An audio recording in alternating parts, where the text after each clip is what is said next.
Guys gaming with তালহা ভাইয়ের সাথে বেইমানি করলো এনিমিতে, বাকিটা হয়ে গেল ইতিহাস। আবে গোলল কেমনে ফুটোয় আসলি তুই ভাই? গোলো কেমনে ফুটলি তুই? গোলো কেমনে ফুটোয় আসে আমার মালিক? গোলো কেমনে ফুটোয়?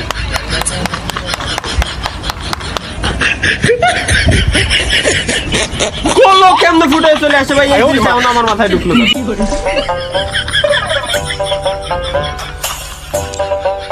আমি লবিতে গেলে কি করবে না আল্লাহই জানে ভাই। গাইস দেখা যাক ওই এনিমিগুলো তালহা ভাইকে কি বলে লবিতে গিয়ে।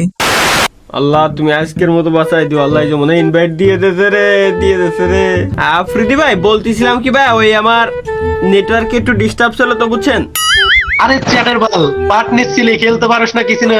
আরে চ্যাটার বাল খেলতে পারোস না কিছু না, কি একটা রাউন্ড যেতে খুব পুরো প্লেয়ার হয়ে গেছিস নাকি? একটা কিবোর্ডে আরে ওটা বোর্ড ভুল একটা করে ইউটিউবারে ইয়ারড্রপ করে লিমিট করে যাচ্ছে।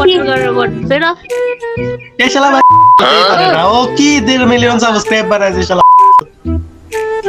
এরকম ইউটিউবারদের জন্যই তো বুঝো নাই আজকে বাংলাদেশ ভাই সার্ভারে গালি দিয়েন না ভাই, প্লিজ ভাই গালি মালি দিয়েন না আমারে ভাই।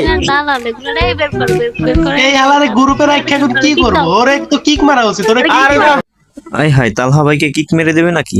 কিক দেবেন কে ভাই? আপনি তো আমার ভাই ব্রাদার একসাথে গেম টেম খেলছি আমরা, কিক দেবেন এটা কোনো কথা ভাই? শ্রীম্যান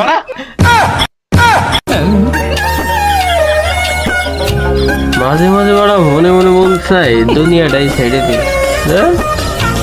ভালোই লাগে।